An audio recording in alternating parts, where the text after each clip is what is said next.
Hi guys, welcome to LTX classes UPSC. I'm your Manish Patiwada, your daily Hindu analysis current affairs educator.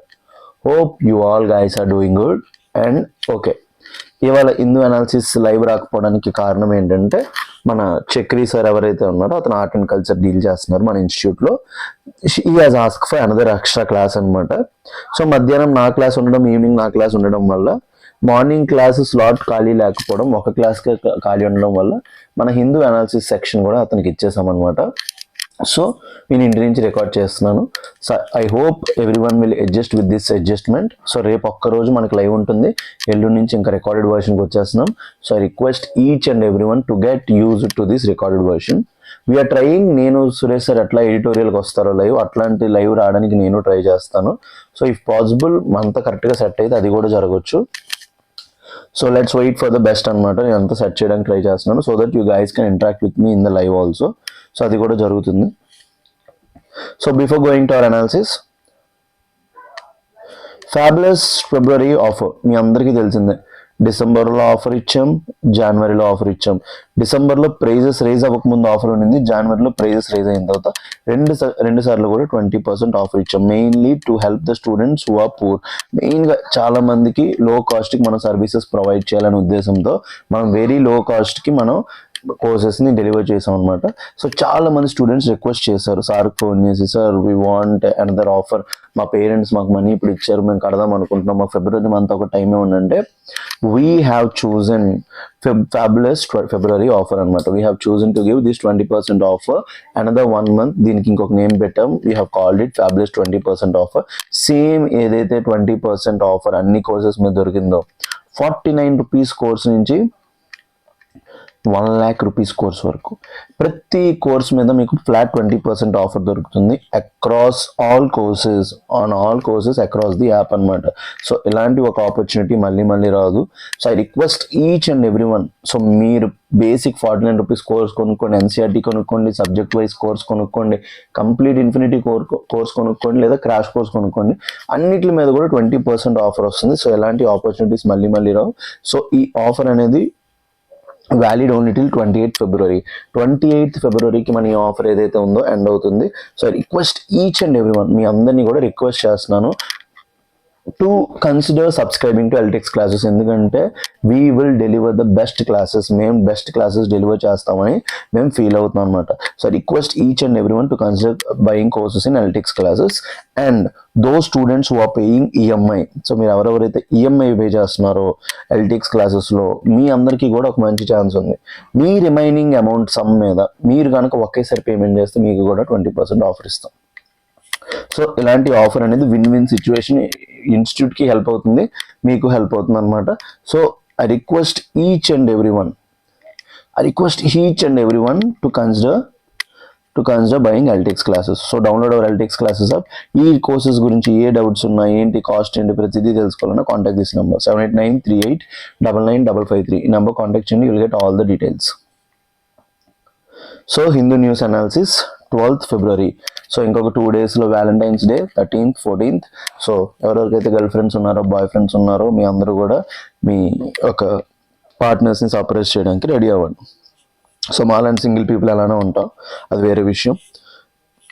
So first article, budget gives science missions big figures but core funding gaps persist అంటున్నాడు. అంటే science మిషన్స్కి డబ్బులు ఇచ్చారంట, but funding gaps ఉన్నాయంట. ఏంటో చూద్దాం. Second, the CPI base revision exercise measure a slice of life. So CPI base year ఏదైతే ఉందో, మొన్నటి వరకు ఎంత ఉంది సిపిఐ బేస్ ఇయర్ 2012, దాన్ని రివిజన్ చేద్దాం అనుకుంటున్నాం. Measures a slice of life అంటున్నాడు, అంటే ఆ బాస్కెట్లో ఉండే గూడ్స్ గురించి మాట్లాడుతున్నాడు. Third, Ken Betwa linkage project protest turns violence 3 cases filed. So Ken Betwa linkage project ఏదైతే ఉందో ఆ ప్రాజెక్ట్ అనేది వైలెంట్గా టర్న్ అయిందంట. 3 కేసులు కూడా ఫైల్ అయ్యాయంట. ఏంటో చూద్దాం. Next, the most important, Vande Mataram to be played before national anthem government. So Vande Mataram ఏదైతే ఉందో, నేషనల్ యాంథమ్ అని ఏదైతే ఉందో, జనగణ మన, దానికి ముందు వందే మాత్రం ప్లే చేయాలంట. సో కంప్లీట్ 6 stanzas కూడా ప్లే చేయాలంట. ఏంటి ఆ ఇష్యూ మొత్తం చూస్తాం. Fifth, Tamil Brahmi inscriptions in Egypt point to ancient trade link. So Tamil Brahmi inscriptions ఏవైతే ఉన్నాయో ఈజిప్ట్లో దొరికాయంటే this shows the trade link between Tamil and Egyptian people is age old relationship. వాటి గురించి చూస్తాం. And last, sensitive items out of US statement on deal with India. So చెప్పినా కదా India US trade deal sign చేసుకున్నాయి కదా, అందులో sensitive items అంటే agriculture goods, dairy products ఉన్నాయి కదా, అవి అవుట్ ఆఫ్ ఉన్నాయనేసి మళ్ళీ కామర్స్ మినిస్టర్ అఫీషియల్ స్టేట్మెంట్ ఇచ్చారు. ఎందుకంటే ఫార్మర్స్ ప్రొటెస్ట్ స్టార్ట్ చేస్తున్నారు అనమాట. ఈ డీల్ అనేది ఫార్మర్స్కి ఎగ్నెస్ట్ గా ఉంది. This will devastate local industries అనేది చెప్తున్నారు అనమాట. సో మనం ఇవాళ 6 ఆర్టికల్స్ని కాంప్రిహెన్సివ్గా డిస్కస్ చేద్దాం. First article comes from science and technology. Science and technology ఎలాంటి క్వశ్చన్స్ వచ్చే ఛాన్సెస్ ఎక్కువ ఉన్నాయి. Next second question comes from economy. Third, Ken Betwa linking project comes from geography. Fourth, Vande Mataram to be played, ఇది కూడా మనకు ఆర్ట్ అండ్ కల్చర్ నుంచి వస్తుంది. Next fifth, Tamil Nadu, ఇది కూడా తమిళ బ్రాహ్మీ ఇన్స్క్రిప్షన్ కూడా GS paper 1. And next GS paper 3 sensitives international relations as well as economy. So ఇది ఒక ప్లేస్లో పెట్టలేమన్నమాట, మనం 3-4 సబ్సెట్లో పెట్టచ్చు. Sensitive items out of US statement on deal with India. So అన్ని సెక్టర్స్ కూడా ఇందులోపలికి వస్తాయి అనమాట. So request each and every one to be what we say కాన్సన్ట్రేటెడ్గా ఈ 6 ఆర్టికల్స్ వినండి. పక్కన వాటర్ బాటిల్ పెట్టుకోండి. So be hydrated every time to time, every 1 ఆర్టికల్కి కొంచెం వాటర్ తాగుతుండండి, so that your mind takes everything. So before going to our analysis, మన fabulous February offer చెప్పా కదా, 20% ఆఫర్లో మన ఫ్లాగ్షిప్ కోర్స్ కొనుక్కోమని నేను రికమెండ్ చేస్తున్నాను. మన ఫ్లాగ్షిప్ కోర్స్ ఏంటి? UPSC infinity course. ఇన్ఫినిటీ అంటేనే తెలుసు కదా, LTX will stay with you until you get the rank. దీన్ని ఏమంటాం మనం? ఇన్ఫినిటీ అంటాం. You will get live plus recorded version. మీరు ర్యాంక్ కొట్టినంత వరకు every live and recorded class మీకు అందుబాటులో ఉంటుందన్నమాట. సో ఈ యూపీఎస్సీ ఇన్ఫినిటీ లోపల మీకు ఏమేమి లభిస్తాయని చూస్తే, GS ప్రిలిమ్స్ ప్లస్ మెయిన్స్ రెండు కూడా ఇంటిగ్రేటెడ్గా టాప్ లెవెల్ ఫ్యాకల్టీ చేత టీచ్ చేయించబడుతుంది అనమాట. Those faculty who has return UPSC mains రాసిన వాళ్ళు, ఇంటర్వ్యూకి వెళ్ళిన వాళ్ళు. సో వీళ్ళ వల్ల మీకు బెనిఫిట్ ఏంటంటే they will guide you through their journey or experiences.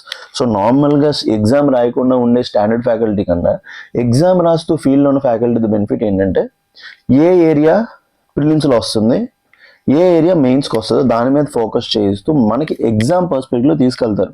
మీరు ఎక్కడ తప్పులు చేస్తారు ఎగ్జామ్లో, యాజ్ అన్ ఆస్పిరెంట్ మీరు ఏ లొకేషన్స్లో తప్పులు చేస్తారు, ప్రతి దాన్ని కూడా వాళ్ళు ముందే చూసుంటారు వాళ్ళ లైఫ్లో, కాబట్టి మీకు అన్నిట్లోనే హెల్ప్ చేస్తారు. Next NCERT foundation. So first GS prelims, second NCERT foundation. NCERT foundation plays a crucial role. ఎందుకంటే ఏ టాపర్ విన్నా ప్రతి టాపర్ ఒకటే చెప్తారు, I have started my preparation with NCERT. So ప్రతి స్టూడెంట్ నా దగ్గరికి వస్తారు, సార్ NCERT చదవాలి. కానీ NCERTతో ప్రాబ్లం ఏంటంటే అవి ఈజీగా అర్థం కావు. ఎందుకంటే మీరు అందరూ సైన్స్ బ్యాక్గ్రౌండ్, మ్యాథ్స్ బ్యాక్గ్రౌండ్ అవ్వడం ఎప్పుడో వదిలేసి ఉంటారు ఈ NCERT సోషల్ అంతా. సో మీకు ఈజీ చేయడానికి మనం క్లాసెస్ని, NCERT బుక్స్ని ఫ్యాకల్టీ చేత రికార్డ్ చేయించాం అనమాట. So faculty has recorded each and every NCERT అనమాట. సో మీకు NCERT ఫౌండేషన్ కూడా దొరుకుతుంది. Third, current affairs. So current affairs plays a crucial role in UPSC prelims across all sectors, prelims, mains, interview. You can participate in any part of the exam from UPSC civil service exam to lowest level exam ఏదైతే ఇండియాలో ఉంటుందో government exam, ప్రతి దాంట్లో ఒక thing common, current affairs. Weightage change అవుతుంది, UPSC లాంటి దాంట్లో weightage ఎక్కువ, that to in different dimension.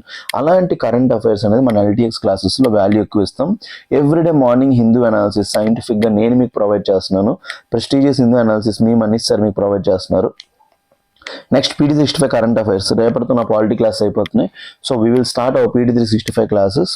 And last Hindu analysis current అఫైర్స్తో పాటు, and last thing and the most important thing, PIB press information bureau current affairs year and reviews important అని నేను feel అయ్యి సురేష్ సార్కి అడిగితే మనం కార్తిక్ సార్తో చేయిస్తున్నాం. సో ప్రతిదీ కూడా మీకోసమే చేస్తున్నాం. కరెంట్ అఫైర్స్ ఎన్ని డైమెన్షన్స్ కవర్ చేస్తున్న ఇన్స్టిట్యూట్స్ అసలు ఏవీ లేవు. And next CSAT is very important, ఎందుకంటే GS పేపర్ 2 అవ్వకుండా మనం మెయిన్స్ లోపలికి ఎంటర్ అవ్వలేము. సో మనం మెయిన్స్ లోపలికి ఎంటర్ అవ్వాలంటే all we required is CSAT. So CSATని మీకు బేసిక్ లెవెల్ నుంచి అడ్వాన్స్ లెవెల్ వరకు ఎవరెవరికైతే మ్యాథ్స్ ప్రాబ్లం ఉంటుందో మీ అందరికీ హెల్ప్ చేయడానికి మనం కోర్స్ ప్లాన్ చేసాం. And last test series, prelims test series and mains answer writing.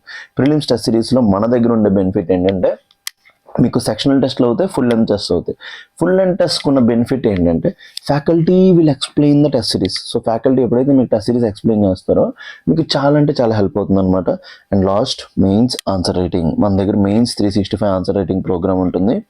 ప్రతి క్వశ్చన్ ఇచ్చి దాన్ని ఎట్లా రాయాలో చెప్పి మీకు ఒక ప్రిస్క్రైబ్డ్ టైం ఇచ్చి మీరు రాశాక ఆ క్వశ్చన్ని అనలైజ్ చేస్తారు faculty.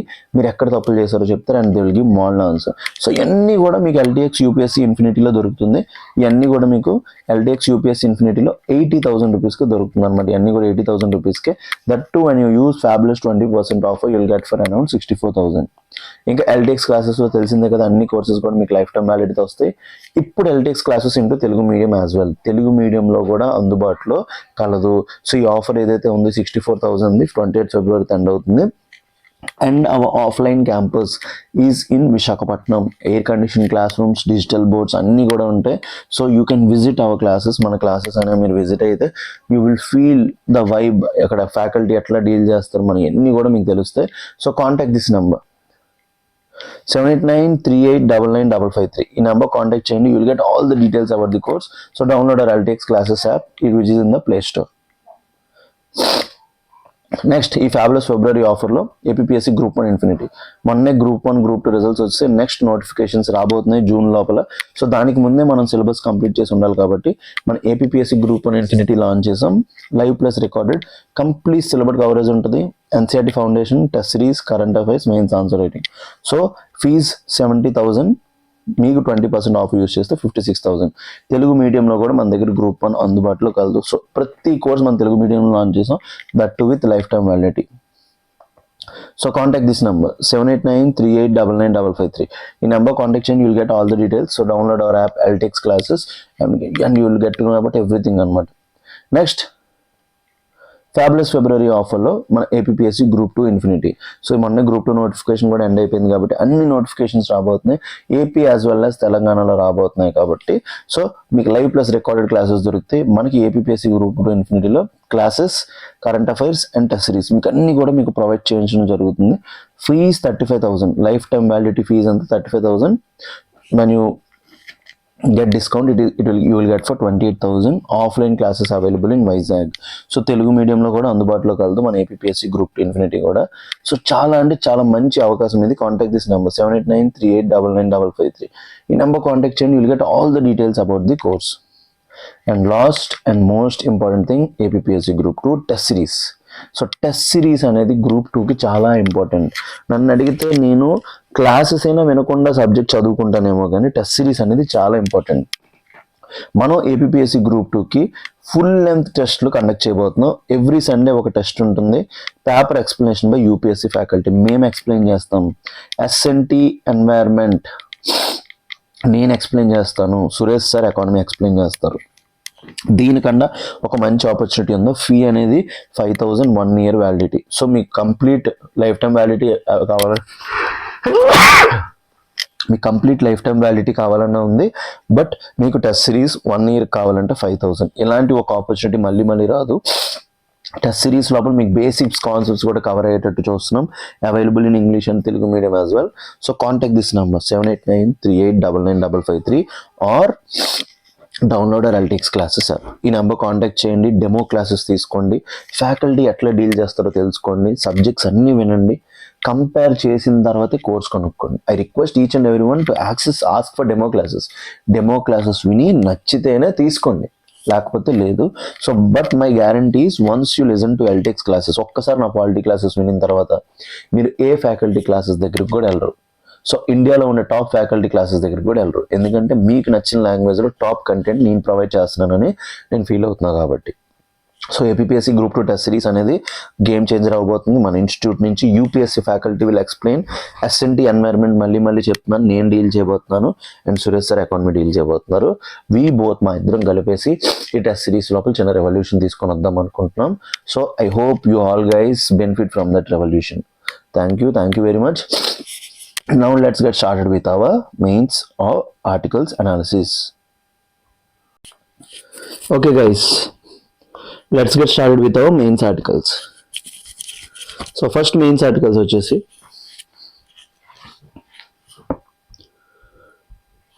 Budget gives science missions big figures, but core funding gap persists.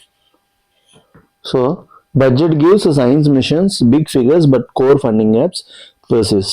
So అంటే సైన్స్ అండ్ టెక్నాలజీలో గవర్నమెంట్ చాలా ఇన్వెస్ట్ చేస్తుంది, బట్ ఫండింగ్ గ్యాప్స్ అనేవి ప్రాబ్లమేటిక్గా ఉన్నాయంట.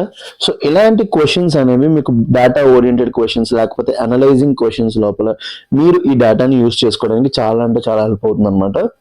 ఎందుకంటే మీ అందరికీ తెలిసిందే ఇండియా R&D లోపల చాలా అంటే చాలాసార్లు చెప్పాను, ఓన్లీ 0.66% ఆఫ్ ది జీడిపిని మనం R&D లోపల ఇన్వెస్ట్ చేస్తున్నాం. So R&D plays a very important role in innovation, in generating employment, in promoting GDP, in promoting exports అన్నీ కూడా మీకు చెప్పాను అనమాట. సో మీ అందరికీ తెలిసిందే. సో అందుకే సైన్స్కి ఎంత ఎక్కువ బడ్జెట్ కేటాయిస్తే ఇండియా అనేది అంత ఫాస్ట్గా వికసిత్ భారత్ గోల్స్ని అచీవ్ చేసే ఛాన్స్ ఉంటుంది అనమాట. సో ఆ పర్స్పెక్టివ్లో ఎప్పుడైనా ఏదైనా క్వశ్చన్ వచ్చినప్పుడు you can use the data over here. So ఏవైతే ఇక్కడ ఆస్పెక్ట్స్ మెన్షన్ చేశారో వాటి మీద యూజ్ చేసుకోవచ్చు. సో కాంటెక్స్ట్ ఏమంటున్నాడు? The 2026-27 union budget places science and technology at the centre of India's growth strategy. So మీ అందరికీ చెప్పా కదా, మన India growth strategy last year 7.4%తో పెరిగాం, ఇప్పుడు 7% పెరుగుదాం అనుకుంటున్నాం. లాస్ట్ మన గోల్ ఏంటి? 30 trillion ఎకానమీ బై 2047. సో ఇలాంటి ఒక గోల్ అచీవ్ చేద్దాము అని అనుకుంటే ఇండియా యొక్క గ్రోత్ స్ట్రాటజీలో ఏది ఇంపార్టెంట్ అంట? సైన్స్ అండ్ టెక్నాలజీ అనేది ఇంపార్టెంట్ అంట.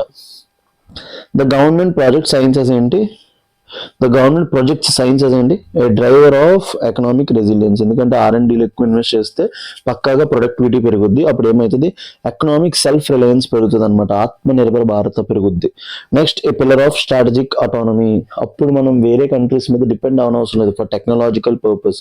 సో మన దగ్గర సైన్స్ అండ్ టెక్నాలజీ ఉన్నప్పుడు మనం వేరే కంట్రీస్ మీద డిపెండ్ అవ్వాల్సిన లేదు. A catalyst for industrial transformation. చెప్పే కదా, ఏ ఇన్నోవేషన్ జరగాలన్నా ఏం జరగాలన్నా సరే all it requires is R&D. So చూడండి, the government project science as ఎట్లా చెప్తుంది? A driver of economic self reliance. దాన్ని ఏమంటాం మనం? ఆత్మనిర్భర్ భారత్ అంటాం. A pillar of strategic autonomy రావడం వల్ల బెనిఫిట్ ఏంటి? మనం వేరే కంట్రీస్ మీద డిపెండెన్స్ తగ్గుద్ది. A catalyst for industrial transformation. Industries transform అవ్వాలంటే all it requires is R&D. అప్పుడే ఇండస్ట్రీస్ అనేవి ట్రాన్స్ఫర్ అవుతాయి. So this comes at a time India aims to become a $5 trillion economy. ఇప్పుడు మన ఎకానమీ ఎంత? $4.2 trillion. ఎవరెవరైతే ఫస్ట్ టైం వింటున్నారో మన ఇండియన్ ఎకానమీ ఎంత? $4.2 trillion అనమాట.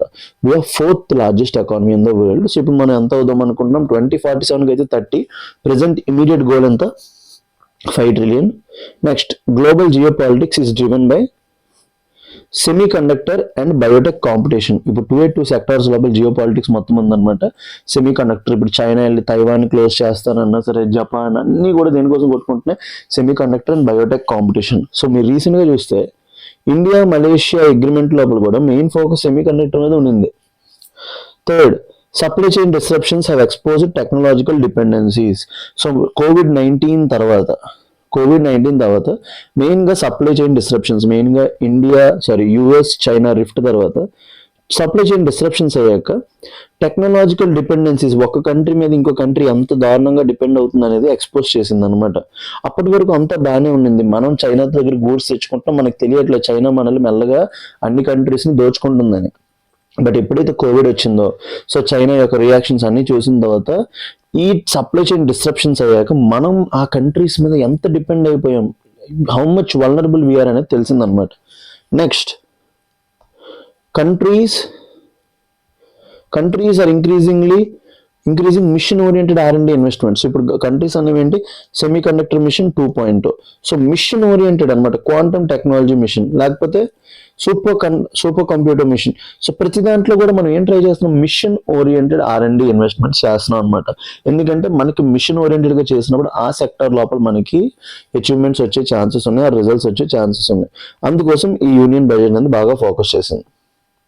డీటెయిల్డ్ అనాలిసిస్ లోపలికి వెళ్తే, the budget strategic vision. The budget signals a transition. Budget అనేది ట్రాన్సిషన్ చూస్తుంది from adapting technologies to building domestic technological capacity. So మనం ఒకప్పుడు టెక్నాలజీస్ అనేవి తెచ్చుకునే వాళ్ళం, అప్పటి నుంచి ఇప్పుడు ఏంటి మనం టెక్నాలజికల్ కెపాసిటీ పెంచుదాం అనుకుంటున్నాం. ఇది ట్రాన్సిషన్ అనమాట. అర్థమైందా? ఇండియా ఒకప్పుడు పెద్ద పెద్ద కార్స్ ఇంపోర్ట్ చేసుకునేది, ఇప్పుడు అలాంటిది ఇప్పుడు టాటా అనేది మొన్న మీకు ఏం తెలిసిందంటూ తెలుసో తెలియదు రేంజ్ రోవర్ని ఓపెన్ చేసింది అనమాట. సో అట్లా ఒకప్పుడు టెక్నాలజీస్ని వాటిని ఇంపోర్ట్ చేసుకునే వాళ్ళు, ఇప్పుడు మనం ఏం చేస్తున్నాం, we're building our technologies. So key 4 sectors ఈసారి బడ్జెట్ లోపల focus sectors that budget has main focused upon అంటే ఫస్ట్ బయోఫార్మా. సో ఫార్మాస్యూటికల్స్ లోపల కెమికల్ కాంపౌండ్స్ యూస్ చేస్తున్నారు, దాన్ని మీరు ఏమంటారు అంటే ఎలోపతి. సో మీ ఎలోపతి డ్రగ్స్ లోపల ఏమి యూస్ చేస్తారు, కెమికల్ కాంపౌండ్స్.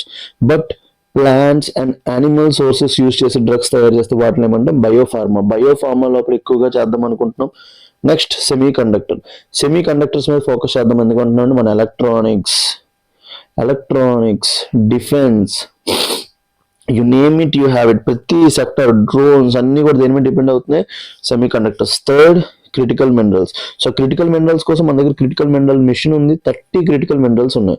నా ఫస్ట్ క్వశ్చన్ ఆఫ్ టుడే ఏంటంటే, mention all the 30 critical minerals in the comment section, only serious aspirants. So 30 critical minerals ని గూగుల్ ఓపెన్ చేసి మీరు కింద కామెంట్ సెక్షన్ లోపల కామెంట్ చేయండి. మీరు ఒకసారి చూసినట్టు అవుతుంది. దీనివల్ల బెనిఫిట్ ఏంటంటే, మీకు ప్రిలిమ్స్ లో క్వశ్చన్ వచ్చినప్పుడు 2 మార్క్స్ మీరు ఈజీగా జోబులు వేసుకుంటారు. Fourth advanced manufacturing. ఇండియా దేని మీద ఫోకస్ చేస్తుంది, అడ్వాన్స్డ్ మ్యానుఫ్యాక్చరింగ్ అంటే 3D ప్రింటింగ్. సో ఇప్పుడు మీరు ఇల్లు నార్మల్గా ఏంటి 2D ద్వారా కడతాం అనమాట, లైక్ మేస్త్రి వస్తాడు, సిమెంట్ వేస్తాడు, అన్నీ వస్తాడు. బట్ 3D ప్రింటింగ్ టెక్నాలజీ ఏంటంటే కంప్యూటర్ మొత్తం చూసుకుంటుంది. Next 5 carbon capture. So industries నుంచి చాలా ఎమిషన్స్ వస్తాయి కదా, వాటిని క్యాప్చర్ చేయాలి కదా. సో వాటి కోసం కార్బన్ సెక్వెస్ట్రేషన్ కోసం ఫోకస్ చేస్తున్నాం. And last industrial innovation.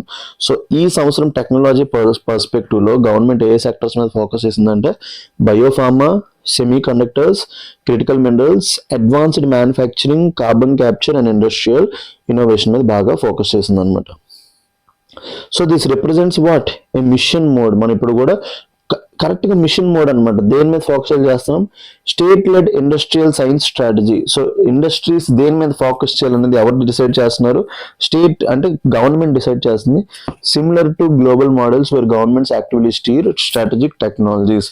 So ఈ same like global governments where foreign countries లో కూడా అంతే అనమాట. ఆ సెక్టర్స్ లో ఇన్సెంటివ్స్ ఇవ్వడం వల్ల ఆ సెక్టర్ లోపల ప్రైవేట్ ఇన్వెస్ట్మెంట్స్ పెరిగి అక్కడే టెక్నాలజికల్ డెవలప్మెంట్ అవుతుంది. రీసెంట్ గా మీకు చెప్పాలంటే చంద్రబాబు నాయుడు చెప్పారు, ఏపీ నుంచి ఫస్ట్ నోబెల్ ప్రైజ్ ఎవరు సంపాదిస్తారో వాళ్ళకి ఎంతో క్యాష్ ప్రైజ్ అనౌన్స్ చేశారు అనమాట ఇన్ క్వాంటమ్ టెక్నాలజీ. అట్లా అనౌన్స్ చేసినప్పుడు people will invest in those technologies, R&D మీద ఖర్చు పెట్టడానికి ట్రై చేస్తారనమాట. So next allocation trends, what the number shows. Despite large headline announcement, received estimates indicate concerns. So India అంతా ఏంటి, బయట పటారం లోన లొటారం అంటారు కదా. సో అట్లా బయట చూడడానికి ఇంత పెద్ద పెద్ద స్టేట్మెంట్స్ అనౌన్స్ చేసింది. మిషన్ మోడ్ మీద చేద్దాం అనుకుంటున్నాం, 5 trillion economy, R&D important, S&T important, ఇవన్నీ చెప్పింది కదా. ఇవన్నీ హెడ్లైన్లు ఉన్నాయంట. రివైజ్డ్ ఎస్టిమేట్స్ ఏంటి, కన్సర్న్స్ చూపిందండి. ఫస్ట్ ఏంటి, department of biotechnology. Budget estimates were reduced in revised estimates. So normal గా బడ్జెట్ ఎస్టిమేట్స్ అని ఉంటాయి, నెక్స్ట్ రివైజ్డ్ ఎస్టిమేట్స్ అని ఉంటాయి అనమాట. సో ఫస్ట్ ఇనిషియల్ గా కేటాయించేది బడ్జెట్ ఎస్టిమేట్స్, తర్వాత తగ్గించేది దాన్ని రివైజ్డ్ ఎస్టిమేట్స్ అంటాం. So budget estimates department of biotechnology తగ్గించారంట. Actual spending fell below projected levels. So ఎంతైతే చెప్పారో దానికి సంబంధించి మీ ఫ్రెండ్ అన్నారు పార్టీ ఇస్తారన్నాడు, మీకు ఏం కావాలో తినండి మామ ఇది అన్నాడు. అక్కడికి వెళ్ళిందో చికెన్ బిర్యానీ ఆర్డర్ చేసి ఇచ్చాడు. So actual spending fell below projected levels and 10,000 crore biopharma Shakti mission was announced. ఎంత, 10,000 కోట్లు పెట్టి బయోఫార్మా శక్తి మిషన్ అనేది ఒకటి అనౌన్స్ చేశారంట. సో ఇది చాలా ఇంపార్టెంట్ అవుతుంది, బయోఫార్మా శక్తి మిషన్. కన్సర్న్స్ ఏంటి, while flagship missions grow, routine grant based funding for little life science appears constrained. So మీకు బయోఫార్మా శక్తి మిషన్ దీనికి 10,000 కోట్లు ఇచ్చారు, కానీ మిగతా వాటికి డే టు డే ఫంక్షనింగ్ బయోటెక్నాలజీలో వాటికి బడ్జెట్ అనేది తగ్గించారంట. Next department of S&T. Revised allocation suggest stagnation. మీ అందరికీ తెలుసు S&T గురించి ఒక చేశాను, మీకు ఇస్రోకి వీళ్ళకి తగ్గించారు అనేసి.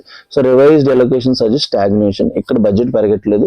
Core scientific programme show limited real growth after inflation adjustment. So మీ అందరికీ చెప్పాక ఇస్రో లోపల కూడా సేమ్ అదే జరుగుతుంది.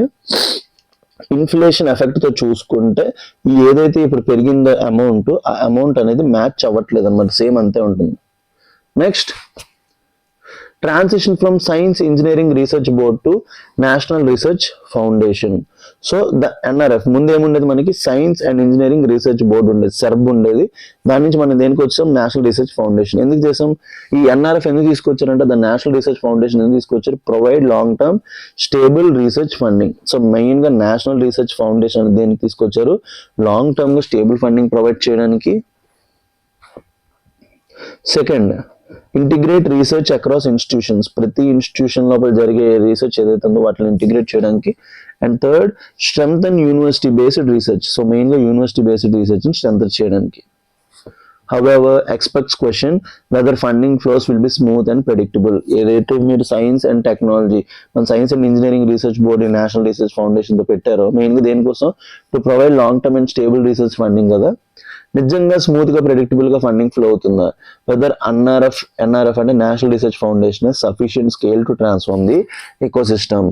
సో నా యొక్క క్వశ్చన్ ఏంటంటే, సెర్బ్ కి science engineering research board versus national research foundation గురించి కింద కామెంట్ సెక్షన్ లోపల కామెంట్ చేయండి. సో వాటి యొక్క డిఫరెన్సెస్ అనేవి కింద కామెంట్ సెక్షన్ లోపల కామెంట్ చేయండి.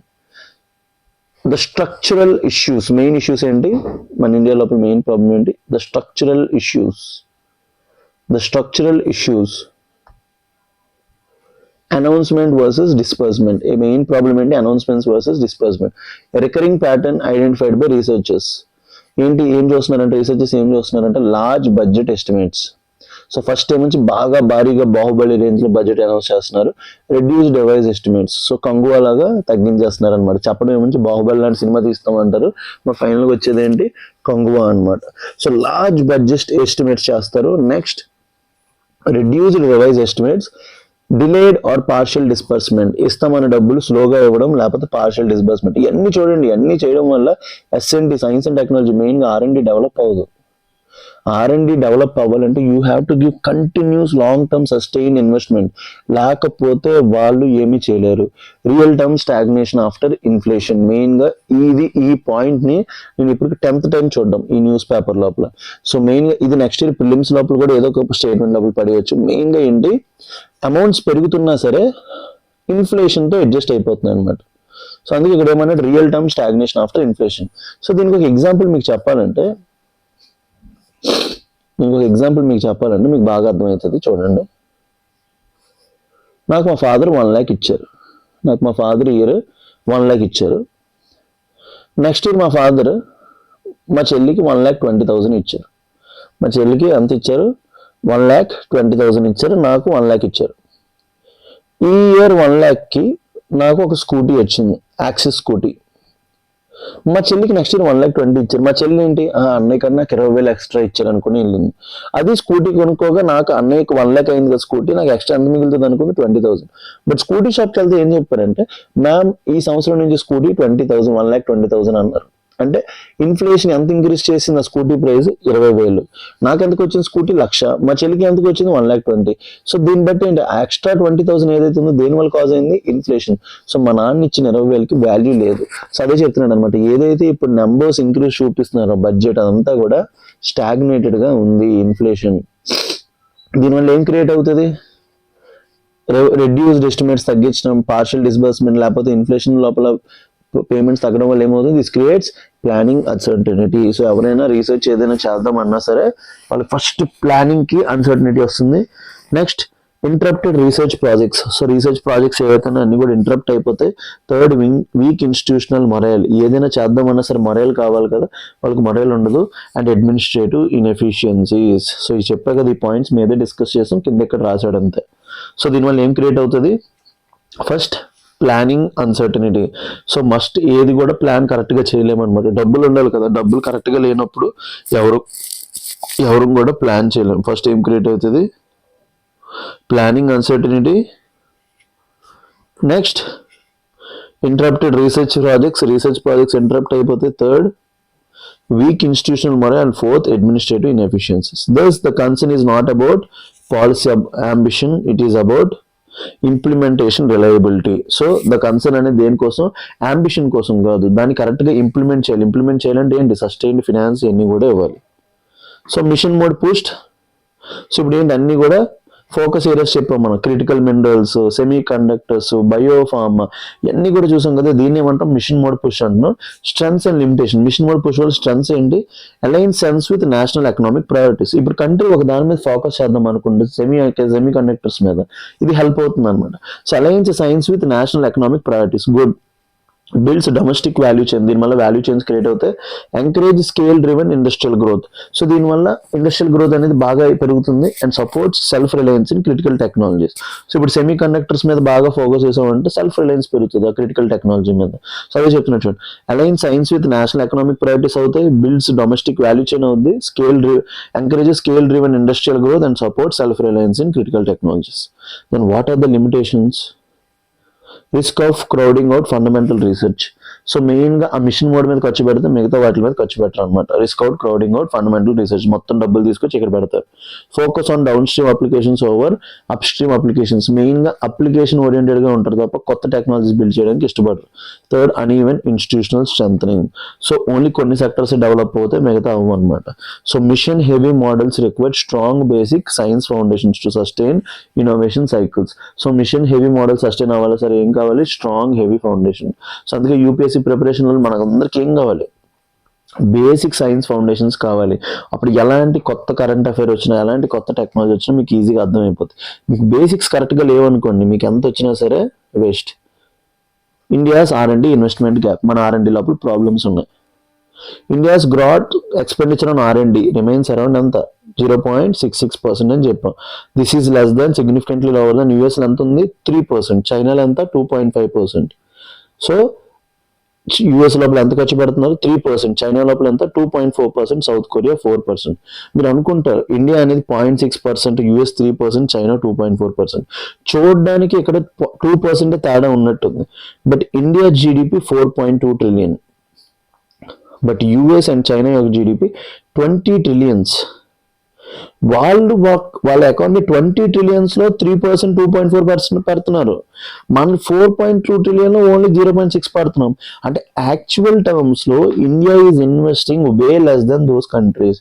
సో అట్లా మనం ఇండియా తోపు అయిపోదాం, మనం ప్రపంచంలో పెద్ద స్థాయికి వెళ్ళిపోదాం అనుకుంటే it is not possible. So main focus దేని మీద ఉండాలి, వాటి మీద ఉండాలి. Thus even ambition missions operate with in a relatively modest overall research ecosystem. Next ఏంటి, state universities the silent crisis. దాని గురించి మాట్లాడుతున్నాడు. State universities the silent crisis. And important structural concern raised ఏంటి, state universities educate over 80% of the students. So మెయిన్గా చాలా మంది యూనివర్సిటీస్లోనే చదువుతారు. They form the backbone of India science pipeline. So ఎక్కడైతే స్టూడెంట్స్ ఉంటారో అక్కడే వాళ్ళు రీసెర్చ్ అంతా చేసుకుంటారు కాబట్టి they form the backbone of India's research pipeline. But problem ఏంటి, అక్కడ ఏమున్నది, ఇన్ఫ్రాస్ట్రక్చర్ ఈజ్ వీక్. యూనివర్సిటీస్లో వీక్ ఉన్నాయి. Grant access is limited. వాళ్ళకి ఏ చేద్దామన్నా సరే డబ్బులు ఎవరు.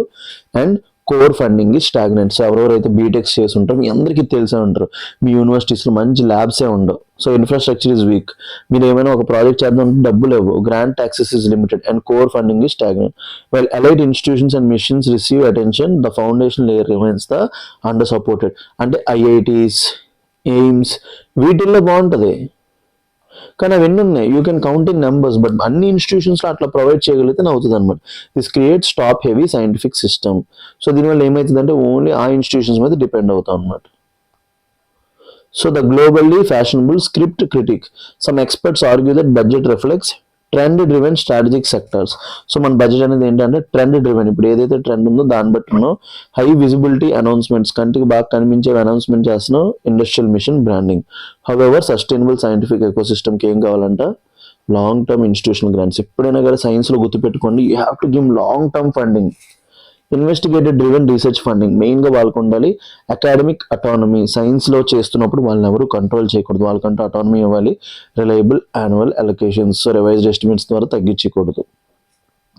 బ్రాడర్ పాలసీ ఇంప్లికేషన్స్ ఏంటి, the debate is not anti mission, rather it questions balance India needs. So మెయిన్గా ఏం కావాలి, స్ట్రాటజిక్ టెక్నాలజికల్ మిషన్స్ కావాలి, స్ట్రాంగ్ బేసిక్ సైన్స్ కావాలి, ఫంక్షనల్ స్టేట్ యూనివర్సిటీస్ కావాలి, predictable funding cycles, effective national research foundation implementation.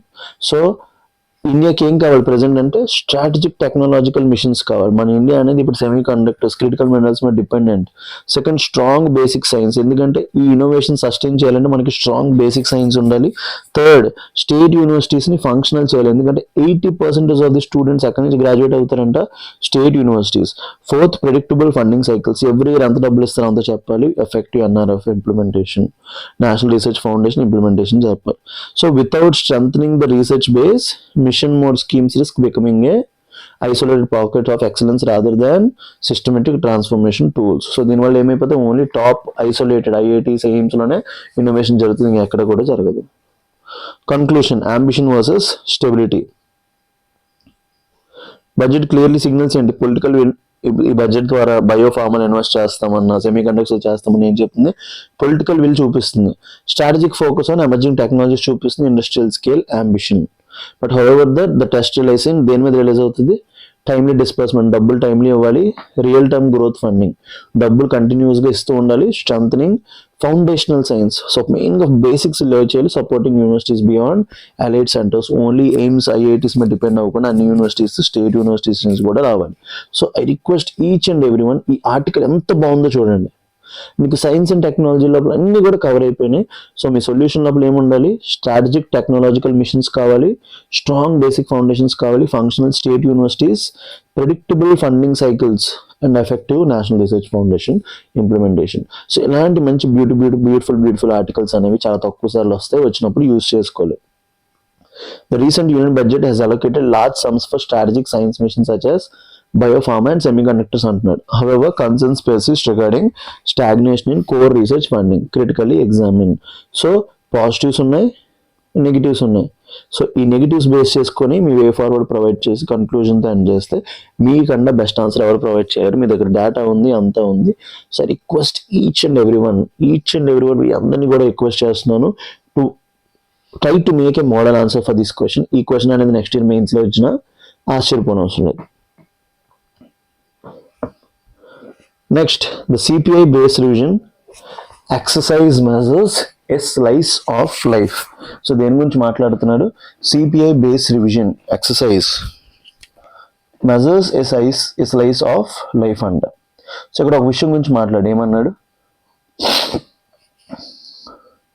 CPI అంటే ఏంటి, consumer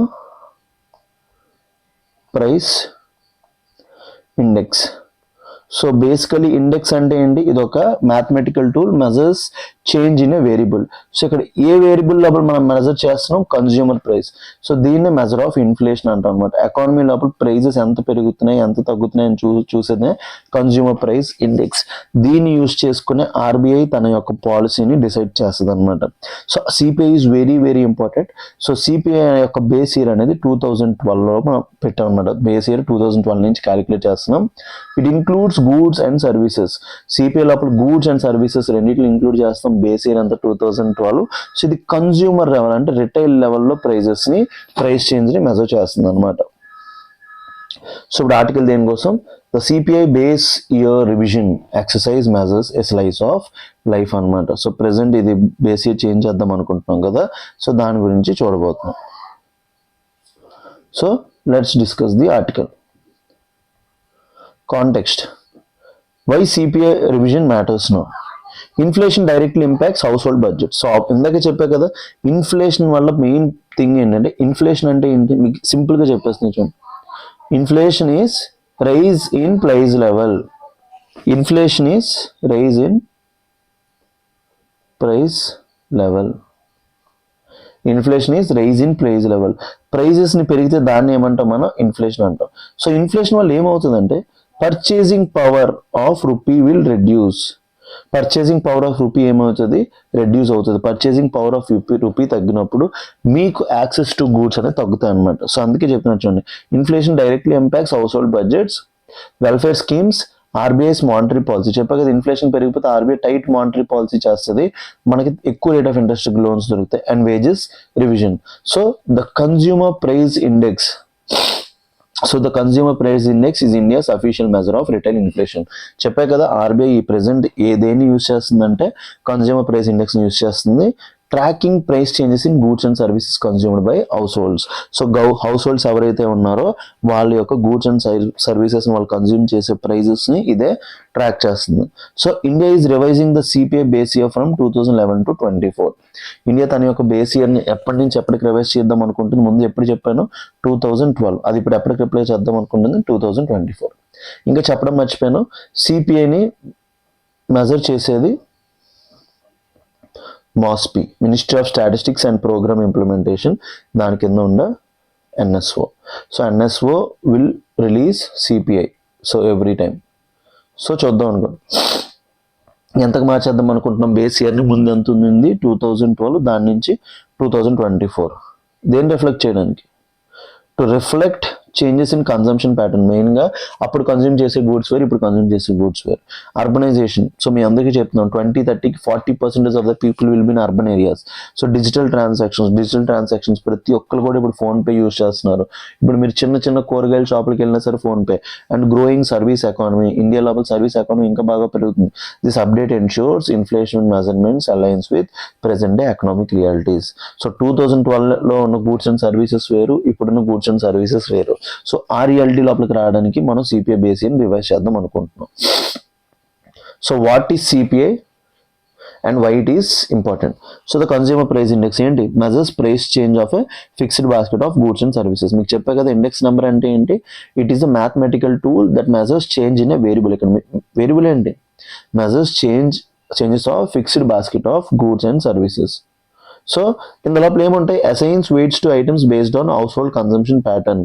so people consume చేసే దాన్ని బట్టి, ఫర్ ఎగ్జాంపుల్ రైస్ ఉంది, కోకోకోలా ఉంది, ఏది రోజు తింటాను నేను, లేకపోతే ఏది రోజు కన్జ్యూమ్ చేస్తాను, రైసా కోకోకోలానా, దాని బేస్ మీద దానికి వెయిటేజ్ ఇస్తాం అనమాట.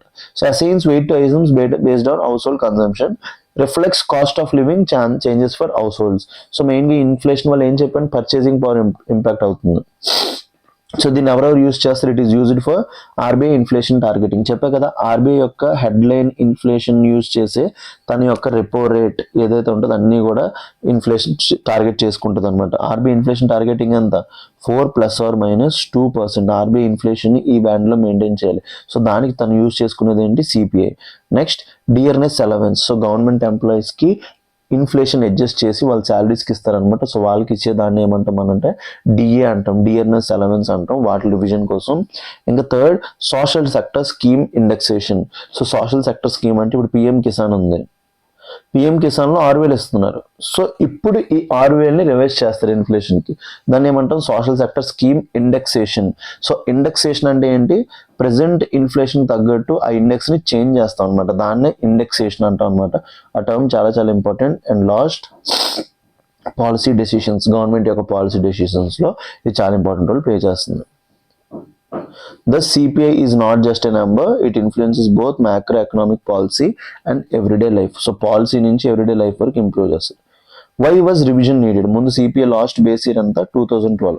సో ఎందుకు మనం చేంజ్ చేద్దాం అనుకుంటున్నాం అంటే అర్బనైజేషన్ హాజ్ ఇంక్రీస్డ్. చెప్పా కదా 2030కి 40% people will be in urban areas. Next service consumption has expanded. So ఇప్పుడు ఒక్కొక్కడు థాయ్ స్పా అంటున్నాడు, మసాజ్లు అంటున్నాడు, ఇది అంటున్నాడు, మేము ట్రిప్స్కి వెళ్తాం ఇదేది అంటున్నాడు, అన్ని కూడా ఏంటి service consumption has increase. Third digital platforms and online purchases has grown. So ఇప్పుడు మీరు అందరూ కూడా గూడ్స్ని బయటికి వెళ్ళి ఫిజికల్గా కొనుక్కోవడం కన్నా మీరు మ్యాక్సిమం మీ గూడ్స్ని ఎక్కడ కన్జ్యూమ్ చేస్తున్నారు, డిజిటల్ ప్లాట్ఫామ్స్ లోపల కొనుక్కుంటున్నారు అనమాట. Fourth house hold income patterns have evolved.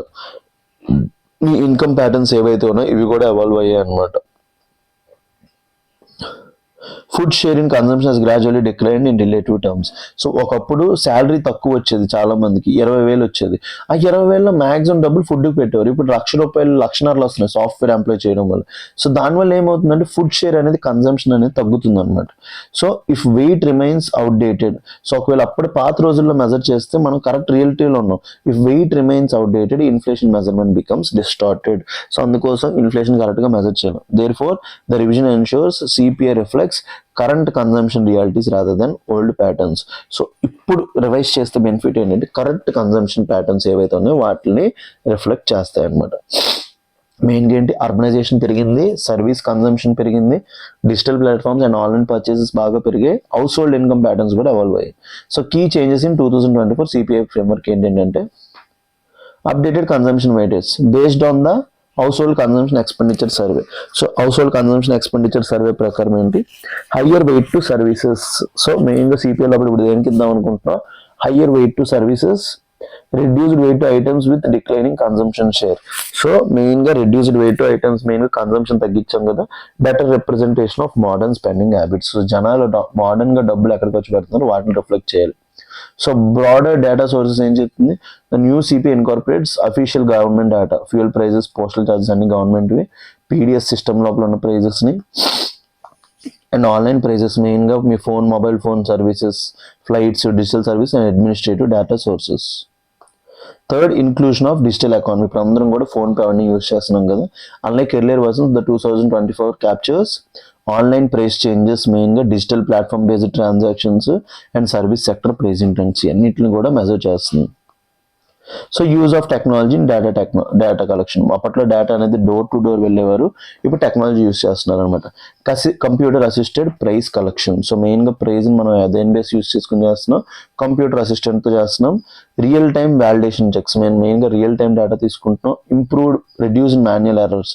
So మనిషి యొక్క ఇంటరాక్షన్ అనేది తగ్గిపోయింది అండ్ ఇంప్రూవ్డ్ టైమ్లీనెస్ అనమాట. Institutional effort behind this revision అంటే చెప్పా కదా, ఎవరు సిపిఐ రిలీజ్ చేస్తారంటే the revision was undertaken by ministry of statistics and programmed implementation. So it involved ఏంటి, కోఆర్డినేషన్ అక్రాస్ స్టేట్స్, మెయిన్గా అన్ని స్టేట్స్ నుంచి కోఆర్డినేషన్ వచ్చింది. కన్సల్టేషన్ విత్ డొమైన్ ఎక్స్పర్ట్స్, మెయిన్గా డొమైన్ ఎక్స్పర్ట్స్ నుంచి కన్సల్టేషన్ బాగా పెరిగింది. మెథడాలజికల్ స్క్రూటినీ, సో మెయిన్గా స్క్రూటినీ అనేది బాగా పెరిగింది. Testing alternative models, different models test చేశారు and engagement with international best practices. So మెయిన్గా చూడండి, సో ఇన్స్టిట్యూషనల్ ఎఫర్ట్ ఏంటంటే అన్ని స్టేట్స్ కోఆర్డినేట్ అయ్యారు, డొమైన్ ఎక్స్పర్ట్స్తో కన్సల్ట్ అయ్యారు, మెథడాలజీలో చేంజెస్ తీసుకొచ్చారు, అన్నీ కూడా చేస్తున్నారు అనమాట. Why CPI revision is more than a technical exercise. ఎందుకు the article emphasizes that CPI reflects lived realities of households. So households యొక్క రియాలిటీస్ ని చూపిస్తుంది, మానిటరీ పాలసీ డెసిషన్స్ చూపిస్తుంది, influences, income adjustment and welfare schemes. ఇందాక నుంచి ఈ 3 పాయింట్లు చెప్తున్నాను, ఈ 3 పాయింట్ల మీద మీరు ఫోకస్ చేయాలి. So which are the following things inflation impact అని నెక్స్ట్ ఇయర్ ప్రిలిమ్స్ అడిగాడు అనుకోండి. ఫస్ట్ ఏంటి, హౌస్ హోల్డ్ యొక్క రియాలిటీస్ ఆర్ ఇన్కమ్స్ రిఫ్లెక్ట్ చేస్తుంది. Shapes monetary policy, repo rate పెంచాలా తగ్గించాలనేది ఇన్ఫ్లేషన్ డిసైడ్ చేస్తుంది. ఇక గవర్నమెంట్ తన యొక్క వెల్ఫేర్ స్కీమ్స్ లోపల డబ్బులు పెంచాలా తగ్గించాలనేది కూడా ఇదే డిసైడ్ చేస్తుంది అనమాట. సో అవుట్డేటెడ్ ఈ సిబిఐతో ప్రాబ్లం ఏంటి, మిస్గైడెడ్ ఆర్బీఐ పాలసీ బాగా మిస్గైడ్ అయిపోతుంది. మిస్కాలిక్యులేట్ రియల్ ఇన్కమ్ గ్రోత్ అది అన్నీ అవుతాయి. డిస్టార్ట్ వెల్ఫేర్ ఇండెక్సేషన్, ఏవైతే బెనిఫిట్స్ అన్నామో అవన్నీ కూడా జరగవన్నమాట. సో బ్రాడర్ ఎకనామిక్ సిగ్నిఫికెన్స్ ఏంటి, the revision aligns India's inflation measurement more closely with international standards, మెయిన్గా ఇంటర్నేషనల్ స్టాండర్డ్స్తో లింక్ చేస్తుంది.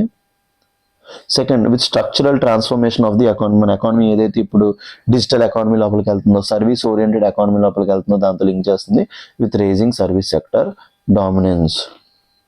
సో దీనివల్ల ఏమవుతుంది, డేటా క్రెడిబిలిటీ పెరుగుద్ది, పాలసీ ప్రెసిషన్ పెరుగుతుంది and transparency in inflation reporting. So potential concerns and challenges ఏంటి, while positive certain issues remain ఏంటి, online price volatility may introduce short term distortions, మెయిన్గా online prices అనేవి కంటిన్యూస్గా చేంజ్ అవుతాయి, దానివల్ల షార్ట్ టర్మ్ ప్రాబ్లమ్స్ ఉంటాయి. Rural urban consumption diversity remains complex. So rural people ఒకటి consume చేస్తారు, అర్బన్ పీపుల్ ఒకటి కన్జ్యూమ్ చేస్తారు కాబట్టి so rural urban consumption diversity ఒక ప్రాబ్లం ఉంది. Third, weight revisions may alter perceived inflation temporarily. So weight revision, ఒకప్పుడు ఒక ఫుడ్కి ఎక్కువ వెయిటేజ్ ఇచ్చాం, ఇప్పుడు ఫుడ్ యొక్క వెయిటేజ్ తగ్గిస్తున్నాం కాబట్టి సో దీనివల్ల ఇన్ఫ్లేషన్ ట్రెండ్ అనేది ఇంపాక్ట్ అయ్యే ఛాన్స్ ఉంది. And last, political sensitivity, inflation data effects public perception. So మెయిన్గా పబ్లిక్ పర్సెప్షన్ ఇంపాక్ట్ అయ్యే ఛాన్స్ ఉంది. సో 2 ఆర్టికల్స్ కూడా చాలా అంటే చాలా ఇంపార్టెంట్, మీకు prelims and mains perspective 2 articles important. So request each and every one ఈ 2 ఆర్టికల్స్ని కూడా బాగా నోట్స్ చేసి పెట్టుకోండి, మీకు చాలా అంటే చాలా హెల్ప్ అవుతుంది. The revision of CPI base year from 2012 to 24 reflect structural changes in the Indian economy. So 2012 నుంచి 24కి చేంజ్ చేద్దాం అనుకుంటున్నాం. సో మెయిన్గా స్ట్రక్చరల్ చేంజెస్ ఏంటి, సర్వీస్ ఓరియంటెడ్ ఎకానమీ, అర్బనైజేషన్ జరగడం, ఇంకా డిజిటల్ ఎకానమీ రైజ్ అవ్వడం. సో ఇవన్నీ కూడా examine the rational behind this revision implications for monetary policy. So rational ఏంటి, మెయిన్గా గవర్నమెంట్ స్కీమ్స్ ఇండెక్సేషన్ చేయడానికి, హౌస్ హోల్డ్ రియాలిటీస్ని చూపించడానికి, మానిటరీ పాలసీని కరెక్ట్గా చూపించడానికి, డిఆర్ఎస్ అలవెన్స్ ఇవన్నీ ఉంటాయి కదా వాటికి సంబంధించి. So implications for monetary policy అంటే monetary policy will become more oriented towards reality అనమాట. ఈ రెండిట్లీ మెన్షన్ చేయండి, అన్ని మెన్షన్ చేసి ఆన్సర్ చేయండి. Your answer will be gold. So ఈ 2 ఆర్టికల్స్ కూడా చాలా అంటే చాలా ఇంపార్టెంట్, మీకు హెల్ప్ అవుతుంది. So I request each and every one, ఈ 2 ఆర్టికల్స్ని కూడా కంప్లీట్ కాంప్రిహెన్సివ్, మీ దగ్గర పీడిఎఫ్ కూడా ఉంటుంది కాబట్టి I request each and every one to go through it steadily. చాలా స్లోగా చెప్పాను మీకోసమే. సో ఈ 2 ఆర్టికల్స్ని బాగా చదువుకోండి, సరిపోతుంది. So let's get started with our prelims articles. Okay, let's dive into prelims articles. Yeah, one second. Ken Betwa linking project protest turns violent. 3 cases filed. So Ken Betwa linking project అనేది బాగా violent అయిందంట. So దాని గురించి. So the article, so can Betwa linking project ఎక్కడ జరుగుతుంది, మెయిన్గా మన పన్నా tiger reserve ఏదైతే మన పన్నా బయోస్పియర్ రిజర్వ్ అయితే ఉందో, మధ్యప్రదేశ్లో 3 బయోస్పియర్ రిజర్వ్స్ ఉన్నాయి కదా, అందులో 1 పార్ట్లో పన్నా పడుతుంది అనమాట. ఆ పన్నా దగ్గర ఈ కెన్ బెట్వా ప్రాజెక్ట్ని మనం లింక్ చేద్దాం అనుకుంటున్నాం. సో చాలా వరకు ల్యాండ్ని సబ్మర్జ్ అవుతుంది, దానివల్ల ఈ ప్రాజెక్ట్ అవుతుంది. So the article reports violent protest in Madhya Pradesh against can Betwa river linking project. So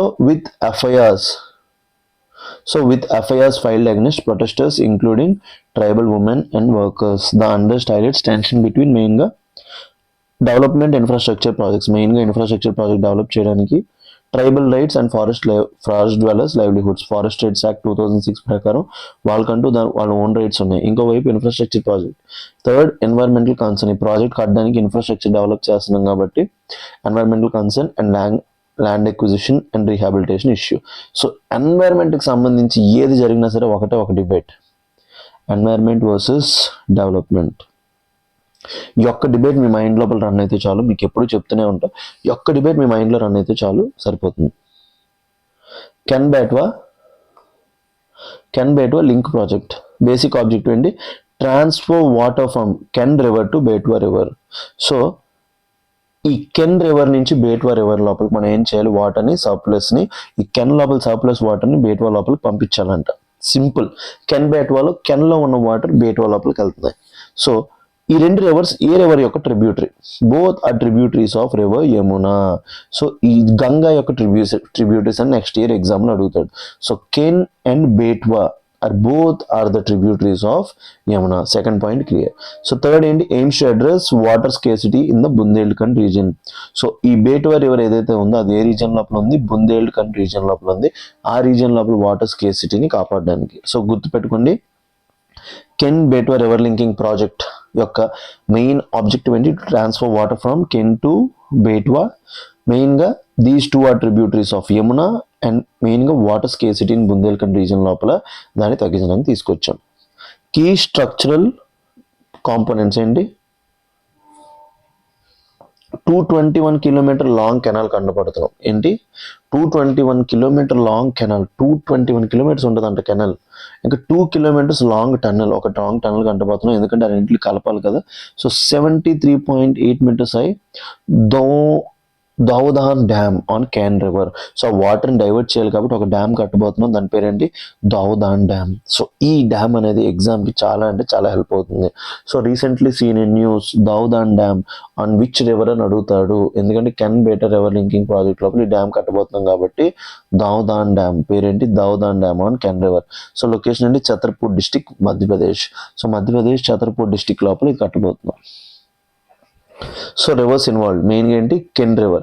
ఎక్కడి నుంచి వస్తుంది, కైమూర్ హిల్స్, మధ్యప్రదేశ్ లోపల కైమూర్ హిల్స్ ఉంటాయి. ఫ్లోస్ త్రూ పన్నా టైగర్ రిజర్వ్, మీకు చెప్పే కదా కన్నా బయోస్పియర్ నుంచి వెళ్తుంది, ట్రిబ్యూటరీ ఆఫ్ యమునా. నెక్స్ట్ చాలా ఇంపార్టెంట్. ఇప్పుడు మీకు ఏదైతే డేటా ఇస్తున్నానో జియోగ్రఫీ బేస్డ్ క్వశ్చన్ లోపల ఇక్కడి నుంచి వచ్చే ఛాన్సెస్ ఎక్కువ ఉన్నాయి. ఎందుకంటే ఇది 2-3 ఇయర్స్ నుంచి న్యూస్లో ఉంది కాబట్టి రావచ్చు. కెన్ రివర్ ఎక్కడి నుంచి వస్తుంది? Kaimur hills, Madhya Pradesh, flows through Panna. Betwa ఎక్కడ ఉంది? Originates in Vindhyan ranges, flows through MP and UP, tributary of Yamuna. ఈ రెండు కూడా అందులో లోపలికి వెళ్ళిపోతాయి, రివర్ గంగా బేసిన్ లోపలికి వెళ్ళిపోతాయి. Implementation agency national river water developmental agency. So national water developmental agency అనేది ఈ ప్రాజెక్ట్ ఇంప్లిమెంటేషన్ చూసుకుంటుంది. Ministry of Jal Shakti. Important ఏంటి? National perspective plans. 1980s లోపల మనం ఒక ప్లాన్ తీసుకొచ్చాం, దాని పేరు ఏంటి? National perspective plan. సో దీంట్లో ఏంటి? Water sharing disputes delayed progress. మనం 1980 లోపల తీసుకొచ్చాం. ఏంటి? సర్ప్లస్ రివర్స్లో ఉన్న వాటర్ని డెఫిసిట్ రివర్స్ లోపలికి పంపించడానికి. దాన్ని మనం నేషనల్ పర్స్పెక్టివ్ ప్లాన్. బట్ దాని మెయిన్ ప్రాబ్లం ఏంటి? వాటర్ షేరింగ్ డిస్ప్యూట్స్ వల్ల మెయిన్గా ప్రోగ్రెస్ అనేది తగ్గిపోయింది. సో మెమరాండమ్ ఆఫ్ అండర్స్టాండింగ్ ఎప్పుడు? మార్చ్ 2021లో చేంజ్ చేసింది. ఎవరి మధ్య? Ministry of Jal Shakti, government of MP, government of UP. మొత్తం ఈ 3 పార్టీస్ ఇన్వాల్వ్ అయి ఉన్నాయి. 8 years ఇంప్లిమెంటేషన్ టైంలో. సో ఈ ప్రాజెక్ట్కి సంబంధించి ఇంప్లిమెంటేషన్ టైం ఎంత? 8 years అనమాట. Consider the following statements regarding Ken Betwa. So Ken Betwa link project మధ్య చూడండి. It aims to transfer water from Betwa river to the Ken river. So మెయిన్గా కెన్ రివర్ నుంచి బేట్వా రివర్ లోపల పంపిస్తుంది. ఇట్ నుంచి ఇటు, నాట్ ఇట్ నుంచి ఇటు. So first statement is wrong. 1 తీసేయండి. మనకు 2 మిగిలింది, 2, 3 మిగిలింది. అంటే 2 ఈజ్ పక్క రైట్. మనం 2 గురించి ఆలోచించాల్సిన అవసరం లేదు. Third statement, the Daudhan dam is proposed on Betwa river అన్నాడు. దోదాన్ డ్యామ్ అనేది ఏ రివర్ మీద కడుతున్నాం? కెన్ రివర్ మీద ఆ డ్యామ్ కట్టి ఆ వాటర్ సర్ప్లస్ని పంపించడానికి. సో థర్డ్ స్టేట్మెంట్ కూడా రాంగ్. కాబట్టి answer to this question is 2. Quality of questions పెరిగాయి అనుకుంటున్నాను. So correct answer to this question is 2 only. So ఎప్పుడైతే ఎట్లా మీరు చేస్తుంటారో, ఎంత టఫెస్ట్ క్వశ్చన్స్ ఈజీగా చేయగలుగుతారో అప్పుడే హెల్ప్ అవుతుంది. సో ఎక్స్ప్లెనేషన్ ఏంటి? Water is transferred from Ken to Betwa నుంచి వాటర్ ట్రాన్స్ఫర్ అవుతుంది. Both are tributaries of Yamuna. రెండు కూడా దేని యొక్క ట్రిబ్యూటరీస్? యమునా. కెన్ నుంచి బేట్వాకి వాటర్ పంపిస్తున్నాం. కెన్ దగ్గర ఒక డ్యామ్ కట్టబోతున్నాం, దోదాన్ డ్యామ్ కట్టబోతున్నాం. కెన్, బేట్వా అనేది tributaries of river Yamuna. Yamuna is also part of Ganga river basin system. So చాలా సింపుల్. ఎప్పుడైతే మనం బాగా చదువుకొని కాన్సెప్ట్స్ బాగా డెవలప్ చేసుకుంటామో మనకి చాలా ఈజీ అయిపోతుంది అనమాట.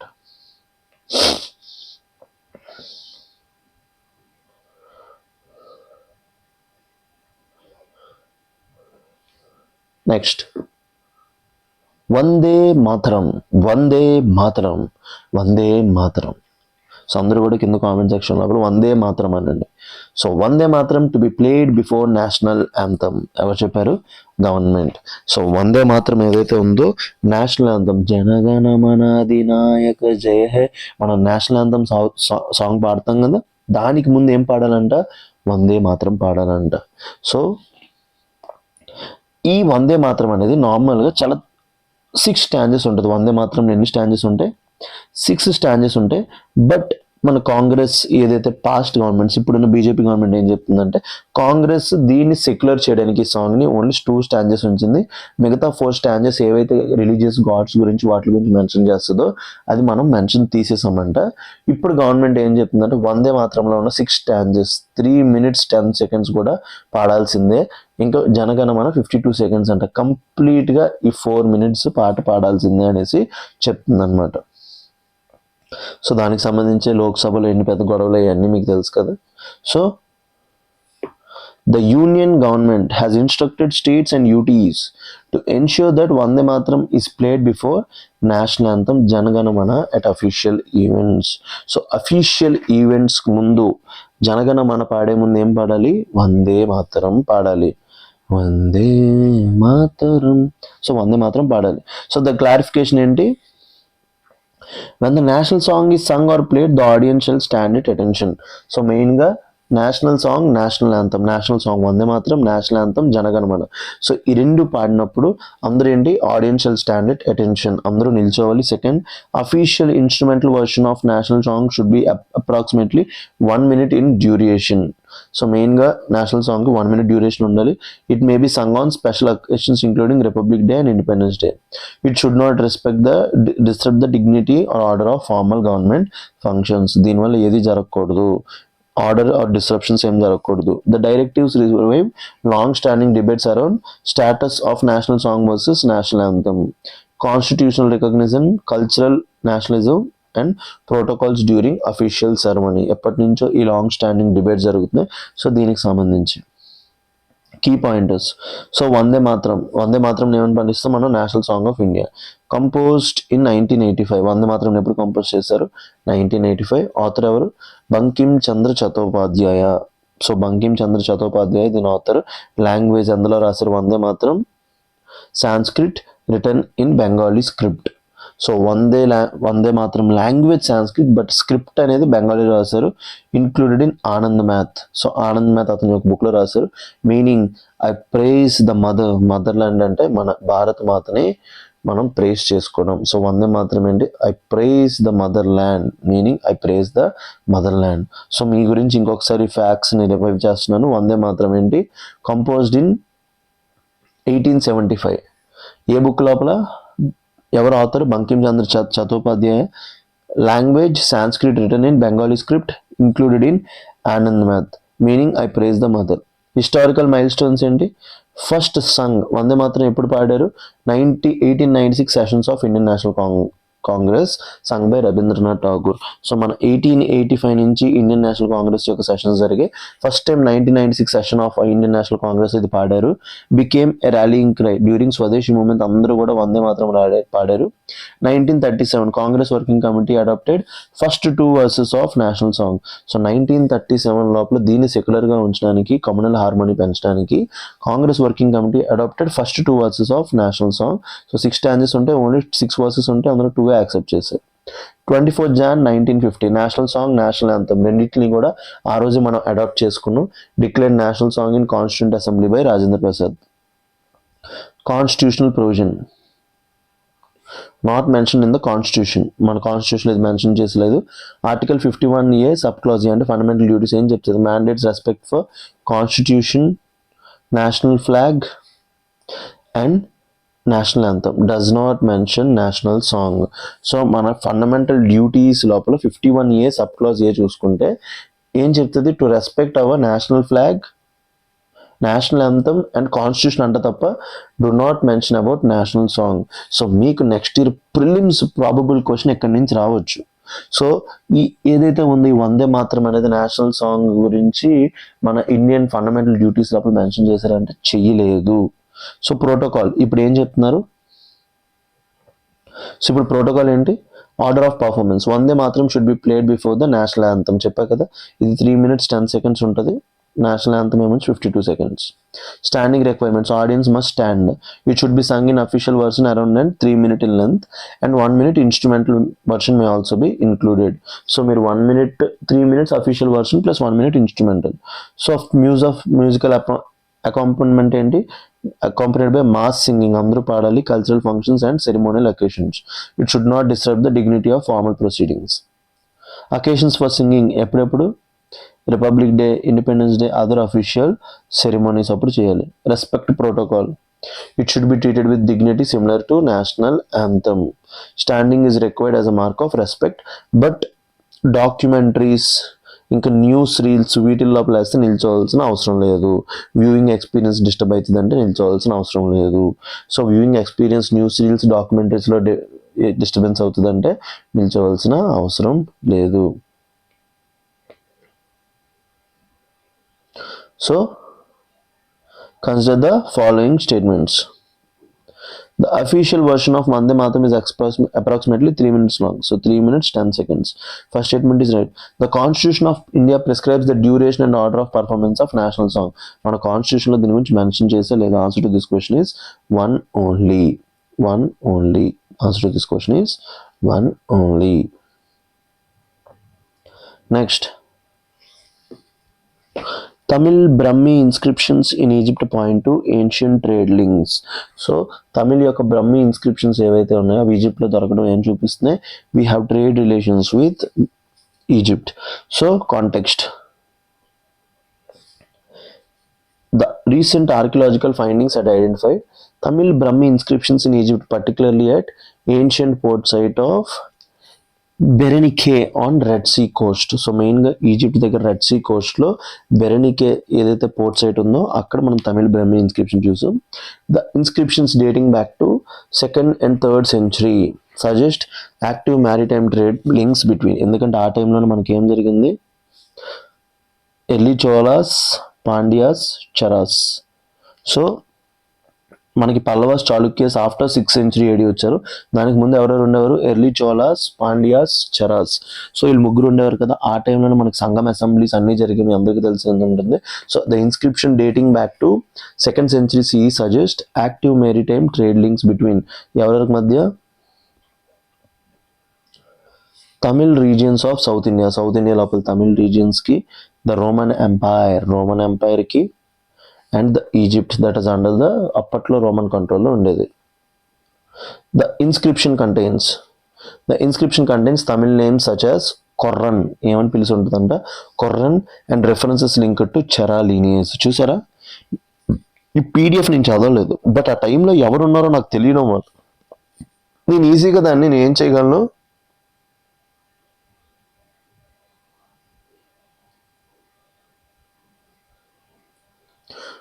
so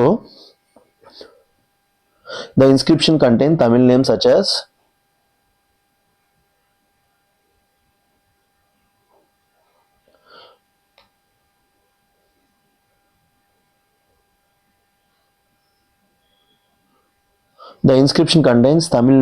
as Korran and reference linked to Chara lineage, strengthening evidence of earlier transoceanic trade between India and Mediterranean world. This discovery adds material proof to the long-held historical understanding of Indo-Roman trade during the early centuries of Common Era. So prelims key points ఏంటి, Tamil Brahmi script, one of the earliest scripts used to write Tamil. So మెయిన్గా Tamil Brahmi script గురించి తెలుసుకున్నారంటే one of the earliest scripts to write Tamil. Next derived from Brahmi script, ఇది ఎక్కడి నుంచి వచ్చింది, Brahmi script వచ్చింది used during Sangam period. మీకు చెప్పా కదా, మనకి హిస్టరీ వస్తే ఏదైనా చేసేయచ్చు మనం. డేట్స్ రఫ్లీ for 3rd century BC. Location of discovery, ఇప్పుడు ఎక్కడ దొరికింది ఇది, సైట్ ఏంటి, Berenice. Recently seen in news, Berenice site is related to what అంటే it is in Egypt, Red Sea port. Berenice అనేది ఏంటి, ఒక రెడ్ సీ పోర్ట్. ఇలాంటి క్వశ్చన్స్ కూడా రావచ్చు. Present day Egypt. Important Roman trade port linkage ఏంటి, Mediterranean and Indian Ocean network. Historical context, active Indo-Roman trade during 1st century BCE to 3rd century BC. The trade involve, వాళ్ళు మన దగ్గర నుంచి తమిళనాడులో ఏం దొరుకుతాయి, ఎక్కువ spices. So spices, pepper, pearls, textiles and ivory. So Roman gold coins found in south India. వాళ్ళు మన దగ్గర నుంచి స్పైసెస్, పెప్పర్, పెరల్స్, టెక్స్టైల్స్ తీసుకుని వాళ్ళు మనకి ఏమించారు, గోల్డ్ కాయిన్స్ చేస్తారు. Mention in classical text, Periplus of Erythraean Sea. ఇది మేము ఏపీ హిస్టరీ ఎక్కువ చదివేవాళ్ళం కాబట్టి ఆ టైంలో మాకు తెలుసు. పెరిప్లస్ ఆఫ్ ఎరిత్రియన్ సీ అనే బుక్ లోపల కూడా ఇది మెన్షన్ చేశారు. దీని యొక్క ఆథర్ అనేది ఇప్పటికీ కూడా unknown. So important names of the from the article ఏమన్నాడు, కొర్రన్ అంటే ఏంటి, Tamil name identified in the inscription, possible linkage to Chera linkage, ఇంకా suggest presence of Tamil traders or merchants in Egypts. ఇంకా మీరు బాగా గుర్తుపెట్టుకోవాల్సిన పోర్ట్ ఏంటి, బెరనికే పోర్ట్ అనేది తెలిసిందనమాట. సో యూపీఎస్సీ లోపల ఏం అడగొచ్చో తెలియదు. సో దీని గురించి మీనింగ్ చూసుకుందాం. Meaning of the word Korran, కొరియన్ అని వస్తుంది. ఈ మన అమ్మాయిలు అందరూ ఈ కొరియన్కి బాగా అలవాటు అయిపోయారు. మీనింగ్ ఆఫ్ ద వర్డ్ కొర్రన్, ఓహో చూడండి, ఇంకా మన పరిస్థితులుగా అయిపోయింది. పక్కన మనం ఇప్పుడు తమిళ్ అని కొట్టాలి.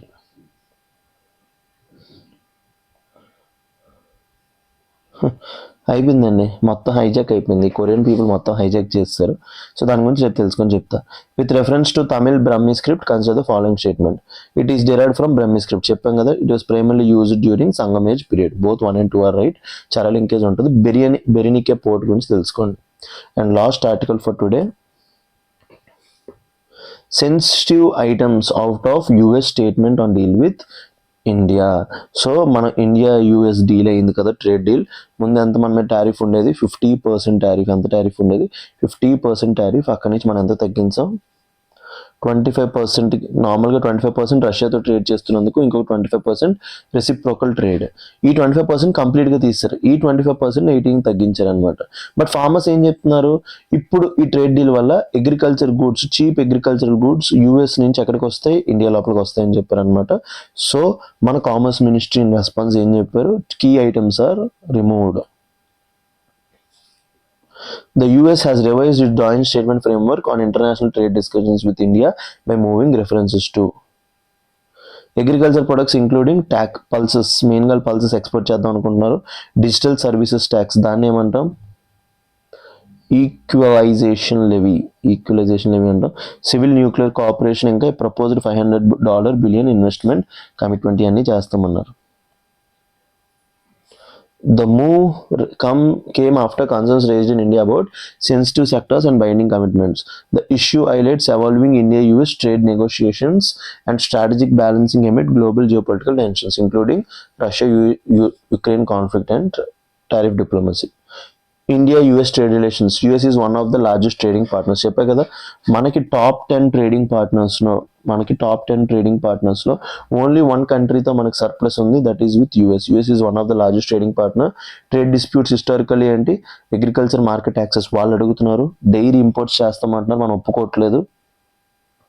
Medical devices pricing, digital services tax, tariff on steel and aluminium. So digital service tax ఏంటి, levied by India on foreign digital companies, example Google. So వీటి గురించి మీకు తెలియాలంటే నా పాలిటీ క్లాసెస్ వినాలి. Next, targeted primarily at large US based tech firms link to OECD global minimum tax 15% వేస్తామన్నారు. Civil nuclear cooperation, మనం అప్పటి టైంలోనే మన్మోహన్ సింగ్ చేశారు. Based on 2008 India US civil nuclear agreement allowed nuclear trade despite India not being NPT, non proliferation treaties agreement. So link to nuclear supply group discussions. Agriculture sensitivities ఏంటి, sensitive sectors in trade talks, pulses, dairy products, GM crops, grains, oil seeds. So India is politically sensitive, agriculture is politically sensitive in India. ఎందుకు, దేనివల్ల MSP India లోపల మన minimum support price ఉంది, food security concerns, farmer livelihoods. ఒకవేళ cheap goods కనుక, cheap agriculture products కనుక US నుంచి India లోపలికి వస్తే చాలా ప్రాబ్లం అవుతుంది. ఇది మాత్రం ఇండియా లోపలికి ప్రాబ్లం అవుతుంది. So with reference to India's equalization levy, consider the following statement. It was introduced, చూసారా నేనేం చెప్పాను, it was introduced in 2016, 6% on online advertising services provided by non-resident companies. మెయిన్గా ఈ ఎవరైతే వీళ్ళు ఉన్నారో, ఈ గూగుల్ ఇలాంటి కంపెనీస్ ఉన్నారు కదా, వీళ్ళ మీద వేసి దాన్ని ఏమంటాం, ఈక్వలైజేషన్ రెవెన్యూ అంటాం అనమాట. వాళ్ళ రెవెన్యూ మీద వేస్తాం, ఎందుకంటే వాళ్ళ ప్రాఫిట్ ఎంతో మనకు తెలియదు అనమాట, కాస్ట్ ఎంతో తెలియదు. It was introduced in 2016. మెయిన్గా 6% వేస్తాం on online advertising services provided by non resident companies. Second, in 2020 it was expanded to include 2% levy on e-commerce supplies, మెయిన్గా ఈ ఫ్లిప్కార్ట్ ఇవన్నీ ఉన్నాయి కదా వాళ్ళకి కూడా. And third, 2% e-commerce levy was withdrawn in 2024. 2020లో వాళ్ళ మీద పెట్టారు, అది విత్డ్రా చేస్తారు 2024లో. ఇప్పుడు only 6% equalisation levy on online advertisement services. For example Google, ఇవన్నీ కూడా ఆన్లైన్ యూట్యూబ్ అడ్వర్టైజ్మెంట్ సర్వీసెస్ ఇండియాలో ప్రొవైడ్ చేస్తారు కదా, వాళ్ళ మీద తీసుకునేది ఏంటి.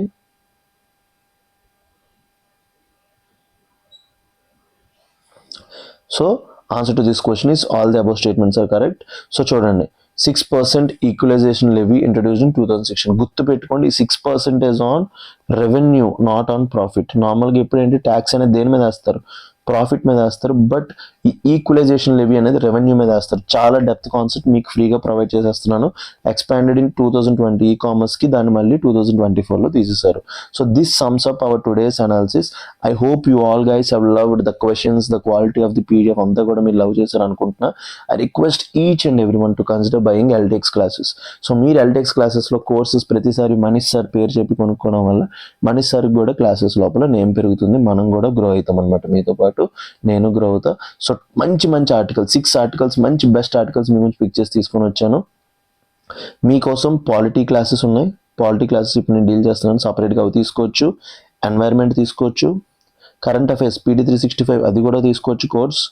గ్రూప్ టూ టెస్ట్ సిరీస్లో నేనే సైన్స్ అండ్ టెక్నాలజీ డీల్ చేస్తున్నాను, అది తీసుకోవచ్చు. అండ్ లాస్ట్ ప్రిలిమ్స్ మెంటర్షిప్, మీకు కావాలంటే నా మెంటర్షిప్ కూడా దొరుకుతుంది. You can take that mentorship as well. మీరు అది కూడా తీసుకోవచ్చు. మీరు అన్ని కూడా కోర్సెస్ నాకు సంబంధించినవి ఏమైనా తీసుకోవచ్చు.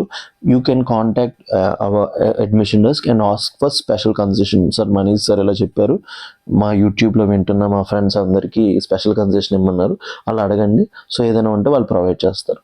So please consider buying LTX classes. So నా క్లాసెస్ మీకు నచ్చితే you can choose LTX for my courses also.